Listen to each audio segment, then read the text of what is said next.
So I'm really sorry, Nikita, but I can't completely agree with your opinion.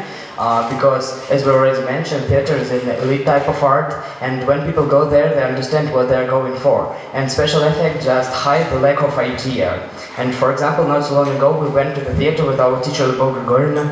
We saw the performance of Dostoevsky, and that made us read the original book to understand the main idea. Now our argument for theater.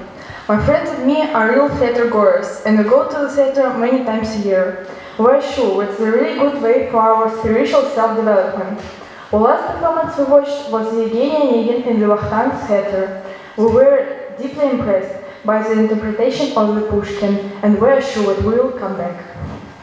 Well, I can't agree with this argument, because spiritual self-development is not connected with the theater. Much more, it is connected with the literature, religion, and family. So, I'm sure that we don't need the theater in the 21st century. So, my team and I are absolutely sure that teenagers consider that theater is old-fashioned art. Moreover, we can see only compositions which have already lost their moral significance. Christina, I totally disagree with you because classical performance never become old-fashioned. All programs are still updated. No, that's time for our argument. So, one of the ways people go to the theater is to understand the main idea, as already was mentioned, that we are the representatives of the 21st century and we don't have enough time to read the original book, so it can be the way out. Well, I want to say only one thing.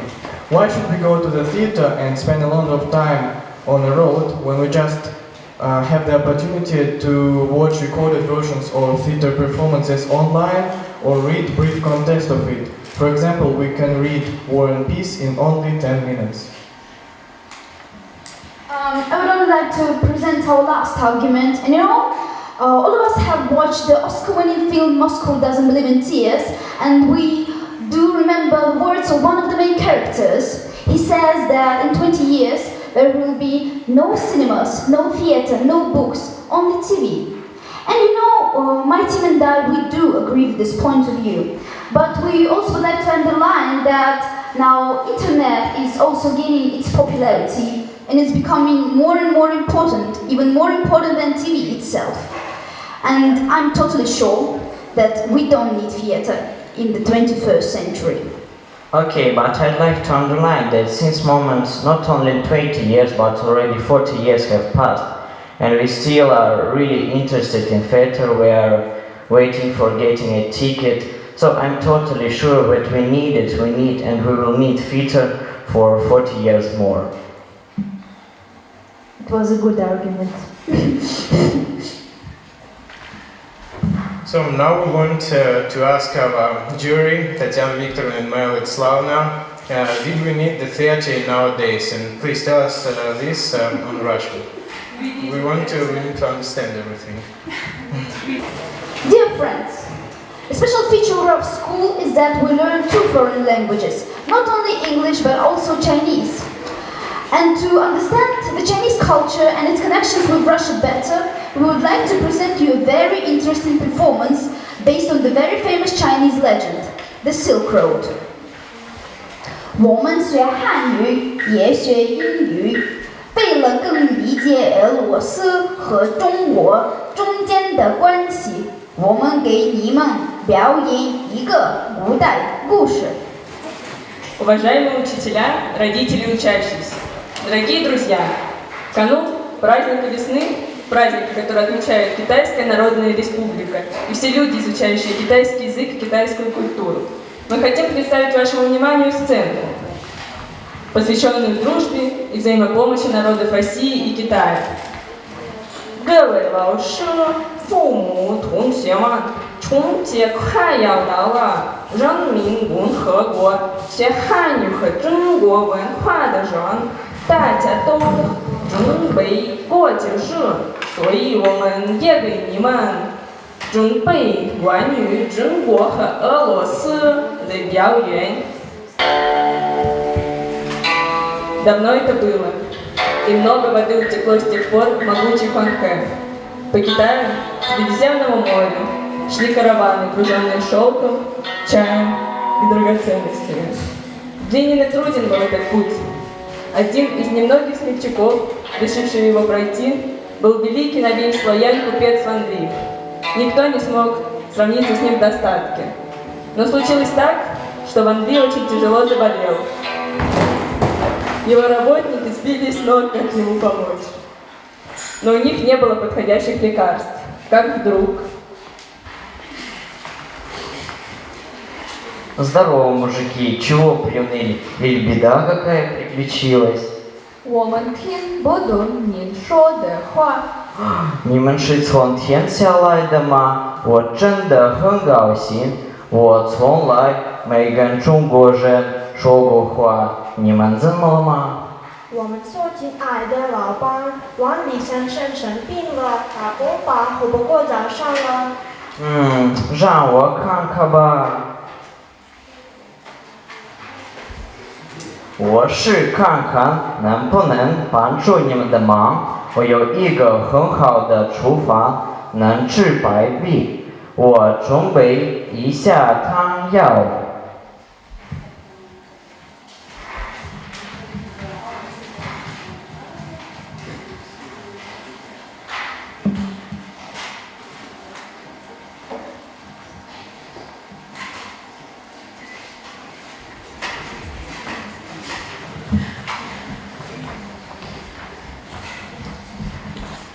真是谢天谢地啊！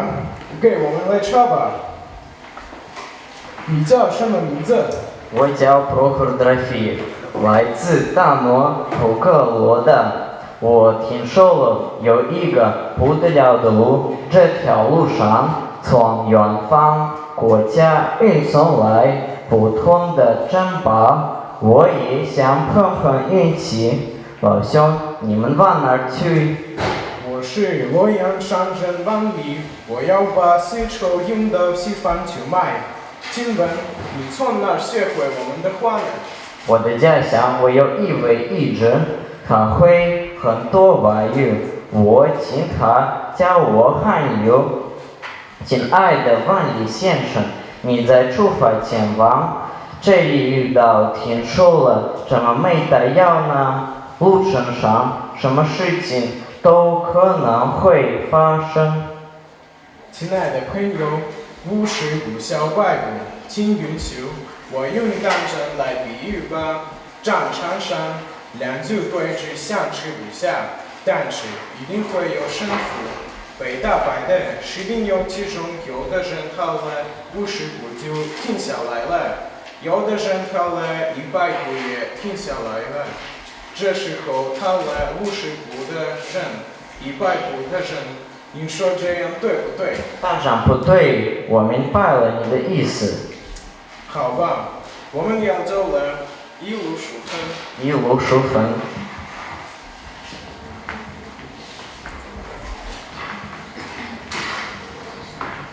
Давно это было, и много воды утекло с тех пор в могучий Хуанхэн. Но русско-китайские купцы еще не раз помогали друг другу.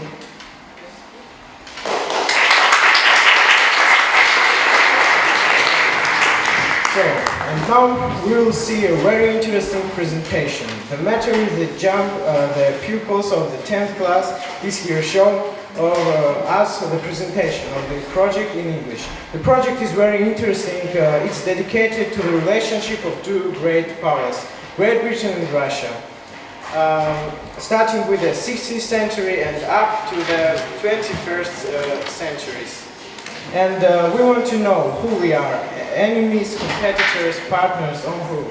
Our researchers have already made a great deal of this work, and now they want to present it to you. 今年是年级的学生答判计划，现在他们用英语表示，题目是俄罗斯和英国中间的关系，请大家注意。Как вы все знаете, учащиеся 10 класса защищают в конце учебного года проект.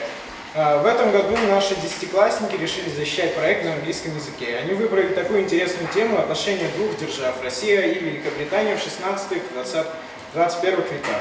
Проблема исследования заключается в том, что понять эти две великие страны, кем они являются по отношению друг к другу, друзьями, врагами, соперниками или партнерами. We started from the 16th century. So, in the 16th century there was start and some development of English-Russia relations. And even the British Trade Company established in Russia and founded the House of Trade, representative near the Kremlin. And by the way, this house exists now as a museum and it's called Old English Yard. I once terrible tried to straighten these relations and proposed the English Queen Elizabeth I to marry him. But the plans of Russian Tsar didn't come true. The Elizabeth refused him and says that she was married to England. Nevertheless, the relationships between two countries continue to develop. So I'm going to speak about Peter the Great. So exactly from the Great Embassy and the visit of Peter the Great to London to get some new experts in the sphere of war, close relationships started. It was displayed in some contacts in the sphere of literature, culture, and so on. But the beginning of the Northern War drastically influenced Russian-English relationships. The brilliant victory in Poltava changed the situation in the whole world, we can say. And the intervention of Turkey in this war was a first roundabout moment when Russia and England jointly puzzled out one of the most intricate notes in this period. Anyway, relationships started to cool as England was really afraid of strengthening of Russia. So, but some trade laws were still in process and they left as friends, we can say. Now I'm going to speak about relationship between Russia and England during the reign of Catherine the Great. Catherine II was the Empress of Russia for more than 30 years. She led a policy of armed neutrality, and after 450 years, the relationship between two powerful countries was far from friendly. But then, both of countries united in the struggle against the French Revolution. And at the turn of 18th, 19th centuries, in the Russia can be clearly distinguished the period of Anglomania. Later, this resulted in literature. Influence of Lord Byron on Pushkin and Sir Walter Scott on Tolstoy. British researcher highly appreciated contribution to the development of arts of Katharina and her custody to the Scottish architect Cameron Charles. In my opinion, the relationship between England and Russia was really beneficial and productive for both of them. So I'm going to speak about the relationship between Great Britain and Russia during the First World War. In the second half of the 19th century, the relationships between Great Britain and Russia were really contradictory.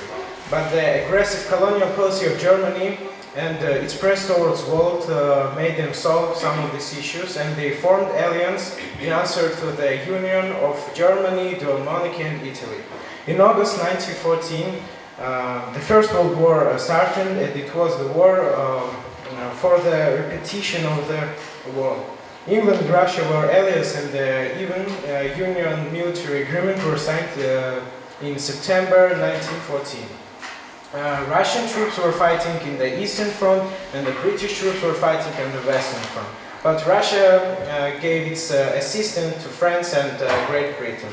In 1914 and 1916, Russia and Britain showed the ability to help each other and joined and conduct joint military actions as real allies. In 1916, joint forces to Entente countries were getting ready for successful joint operations in the Eastern and Western fronts in 1917. But the revolution in Russia happened, and the situation in post-revolution Russia was really extremely difficult. And the Bolshevik government signed separate agreement with Germany and Russia, stopped military action, and leave the Entente on the 3rd March 1918. Great Britain and France proclaimed that it was a betrayal, and the First World War finished by the Entente victory, and the Great Britain and France proclaimed the intervention against Bolshevik Russia, and England and Russia were enemies at this period. I'm going to tell you about Fulton's speech. The victory of the USSR in the Second World War caused the exacerbation of the international relation. The former partner of the USSR in the anti-German coalition. The reason of it was the fear of the Western world of the strengthening of the USSR. In 1946, the Prime Minister of Great Britain, Winston Churchill, made a speech where he claimed the USSR and their desire to then limit its widening of its power. The lack of understanding between USSR and Western world, according after war, changing in the map of the world, led to the start of the Cold War. Great Britain became the member of NATO, which directed against of the USSR. Of course, during this period of the Cold War, the USSR and Great Britain were the antagonists, but in this period existed scientific, cultural, economic relations. Of course, it was the antagonism, but of two different countries and political systems. Now I'm going to speak about nowadays relations. In the 80s, the Prime Minister Margaret Thatcher, together with the President of USA, Ronald Reagan, practiced a harsh anti-communistic policy against the USSR. That's why the relations between them was very tense. The situation in the USSR was really difficult. Nevertheless, the first President Mikhail Gorbachev visited Great Britain, and relations between two countries became more warm. But political relations in the end of 20th, beginning of the 21st centuries were really contradictory. In October 1992, the Queen Elizabeth visited Russia, and it was the first official visit of British monarch to Russia. In the May 2010, in relations of two countries were positive news, but the relations by the situation connected with Syria and Ukraine make them more harder. Nevertheless, some of Navy and Air Force operations in Syria were conducted by the joint command of Russia and Great Britain. Now we can see the example of their partnership.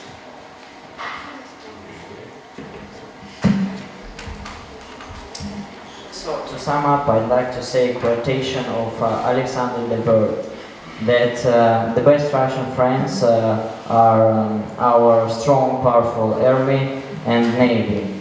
But we also hope that one day England can be our friend too.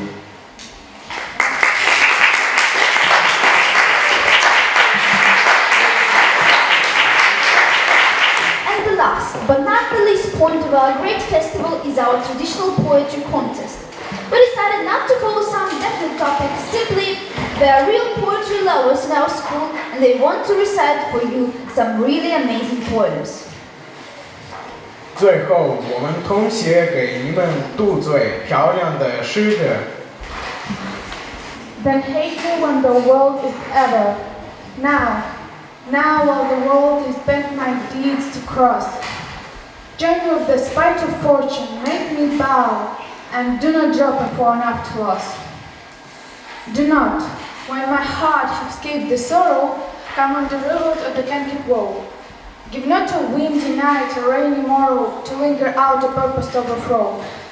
If thou wilt leave me, do not leave me last, when other petty griefs have done their spite, but in the answered come. So shall I test at first the very worst of fortune's might, and other strange of woe, which now seems true, compared to loss of thee, will not seem so. It was many and many a year ago, in the kingdom by the sea, that a maiden there lived, whom you may know by the name of Annabel Lee. And that maiden she lived with no other thought than to love, and be loved by me. I was a child, and she was a child, in that kingdom by the sea. But we loved with a love that was more than love, I and my Annabel Lee, with the love that the winged surface of heaven coveted her and me. And that was the reason that, long ago, in that kingdom by the sea, a wind blew out of a cloud, cheating my beautiful Annabel Lee. And then her highborn kinsman came and bore her away from me to shut her up in a sepulchre in that kingdom by the sea. The angels, not half so happy in heaven, went envying her and me. Yes, that was the reason, as all men know in that kingdom by the sea, that a wind came out of a cloud by night, cheating and killing my Annabel Lee. But our love was stronger by far than love of those who were older than we, of many far wiser than we. And neither the angels in heaven above, nor the demons down under the sea, can ever dissever my soul from the soul of the beautiful Annabel Lee.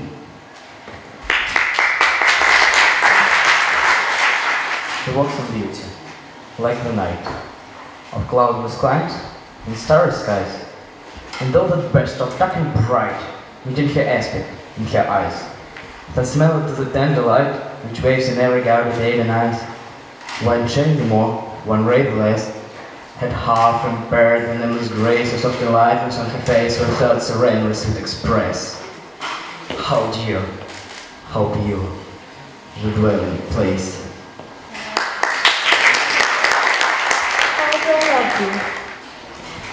Let me count the way. I love thee to the depths and breadths and height my soul can reach when feeling out of sight.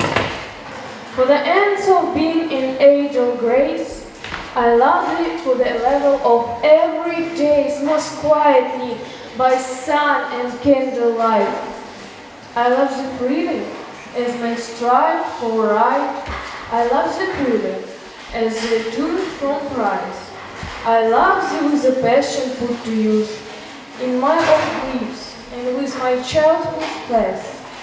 I love thee with the love I seem to lose in my lost signs. I love thee with the breath, smiles, tears of all my life. And if God choose, I shall but love thee better after death. To love, to know and see, with those who had and hold the wing. Among the green leaves as they shake, far down within some shady lake, to me a painted brocade. Has been a most familiar bird, taught me my alphabet to say, to lisp my very oldest word. While in the wild, what I did lie, a child with a most knowing eye, of late nocturnal condor years, so shakes the very heaven on high. With stammered tests they stand by. I have no time to idle cats, through gazing on the uncouth sky. And when an hour with calmer wings, it's down upon my spirit flings.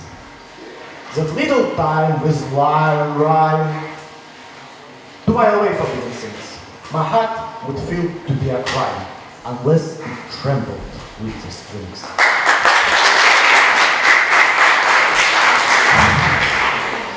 To be or not to be? That is the question. Whether it is noble in the mind to suffer the slings and arrows of treacherous fortune, or to take arms against the sea of troubles, and by opposing, end them, to die, to sleep, no more, and by sleep to say we end the heartache and the thousand natural shocks that flesh is here to. 'Tis a consummation, devotedly to be wished, to die, to sleep, a chance to dream, there is thereafter. For in that sleep of death, what dreams may come when we have shuffled off this mortal coil, must give us pause.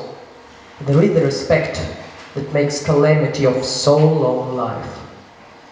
For who would bear the weeps and scorns of time, the oppressor's wrong, the proud man's contumely, the loss delay, the insolence of office and the thorns, that patient merit of the unworthy takes, when he himself might his creditors make with a bare bodkin?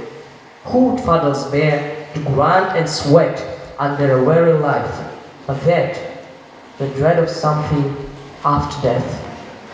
The undiscovered country from whose bourne no traveller returns, puzzle the wheel, and makes us rather those ills we have, than fly to others that we know not of. Thus conscious does make cowards of us all. And thus the native hue resolution is sigled o'er with a pale cast of thought, and enterprises with great beat and moment. With this regard, the occurrence to an ori and lute the name of action. Soft you now, the fair Ophelia, nymph in thy horizons, the all my sins remembered.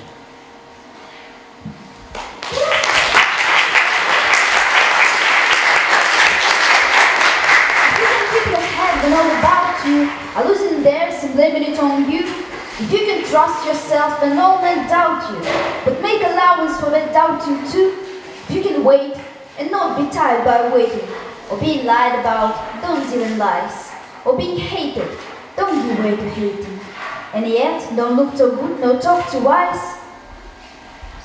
If you can dream and not make dreams your master, if you can think and not make thoughts your aim, if you can meet with triumph and disaster and treat them two impostors just the same, if you can bear to hear the truth you've spoken, twisted by knaves to make a trap for fools, or watch the things you gave your life to broken, and stoop and build them up with worn-out tools? If you can make one heap of all your winnings, and twist and turn or turn with pitch and toss, and lose, and start again at your beginnings, and never breath a word about your loss, if you can force your heart and nerve and sinew to serve your turn long after they are gone, and so hold on when there's nothing in you except the will which says to them, hold on. If you can talk with crowds and keep your further, or walk with kings, nor lost the common touch, if neither force nor loving friends can hurt you, if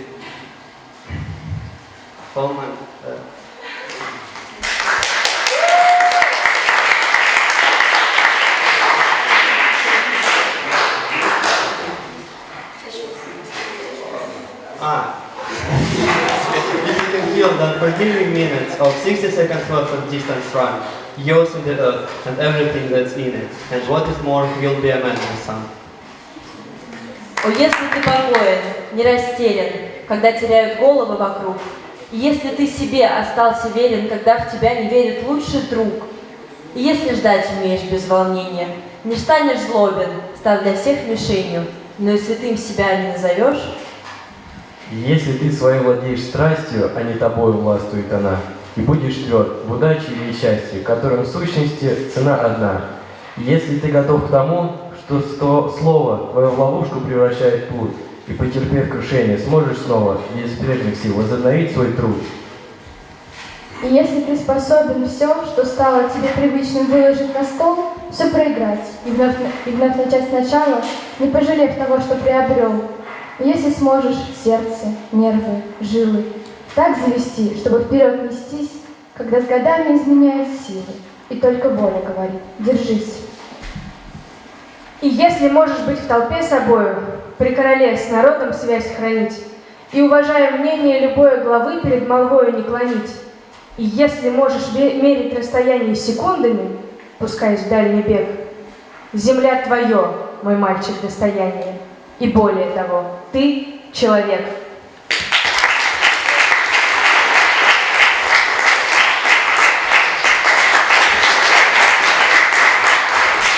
Thank you very much for your attention. We hope that you like our performance and we are looking forward to seeing you the next year.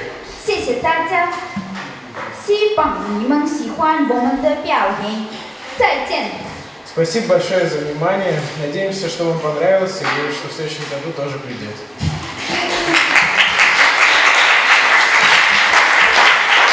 Хотелось бы, да, и в следующем году, ставшей традицией наш фестиваль, увидеть.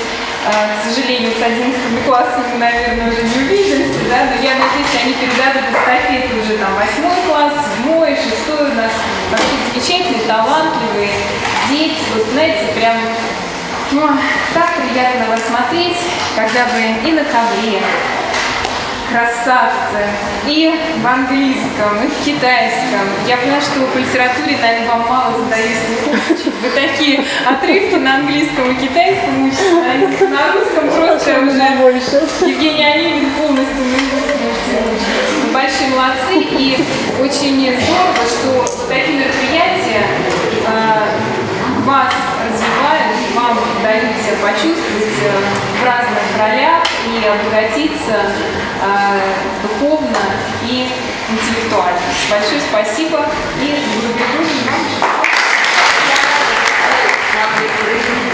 свои знания очень достойно. Я надеюсь, что вы достигли цели, которую мы ставили на сегодняшнем празднике. Не побоюсь сказать, это все-таки праздник. Да? У нас было много разных целей. Это была образовательная цель – узнать больше и расширить свой кругозор. Это была цель, конечно, изучения погружения в иностранные языки. Хотя у нас был перевод на русский, но я думаю, что это было для гостей. Я очень надеюсь, что вы все понимали на 2 языках. Это, конечно, была мотивирующая задача, чтобы те, кто там замечательно, блестяще выступали сегодня, чтобы они заразили весь зал. И чтобы вы утроили, удесятерили свои усилия в изучении иностранных языков. И все это вам очень, как говорила сегодня Мария Владиславовна, пригодится в вашей жизни. Чего мы вам всем желаем? Реализовать все свои знания на той дороге, на которой вы все уже вступаете. И 11 класс уже почти вступил на эту дорогу, покидая нас. Так что желаю вам успеха, вперед, к новым достижениям в изучении иностранных языков.